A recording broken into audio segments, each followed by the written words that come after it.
बातमी माऊलींच्या दारात सेवेकरांनी केलेल्या अरेरावीची आहे। देहूमध्ये मुख्यमंत्री फडणवीसांच्या अंगरक्षकाला संत ज्ञानेश्वर महाराज संस्थानचे विश्वस्त आणि पालखी सोहळा प्रमुख भावार्थ देखणे यांनी मारहाण केली आहे। संत तुकाराम महाराजांच्या पालखीच्या प्रस्थान सोहळ्यावेळी मुख्यमंत्री देवेंद्र फडणवीस दर्शन घेऊन बाहेर जात असतानाच ही सगळी घटना घडली आहे। प्रचंड गर्दीत फडणवीसांचा अंगरक्षक त्यांच्या मागे चालत होता आणि याच वेळी भावार्थ देखणे या फडणवीसांच्या अंगरक्षकालाच मारहाण करण्यात आली।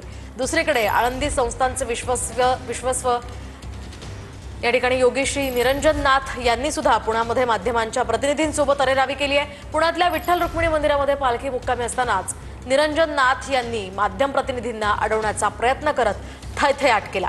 देवाचे सेवेकरीच देवाचे मालक झाल्यासारखे वागत असल्यामुळे आता सर्व स्तरातून टीका होऊ लागली आहे। विश्वस्तांनी या प्रकारची ही अरेरावी केलेली आहे। ज्ञानेश्वर महाराज संस्थानचे विश्वस्त या ठिकाणी मारहाण करताना सुद्धा काहींना दिसत आहेत। विश्वस्त देखणे यांच्याकडून खरं तर देवेंद्र फडणवीसांच्या अंगरक्षकाला चक्क मारहाण झाल्याचं आपण या दृश्यांच्या माध्यमातून पाहतोय।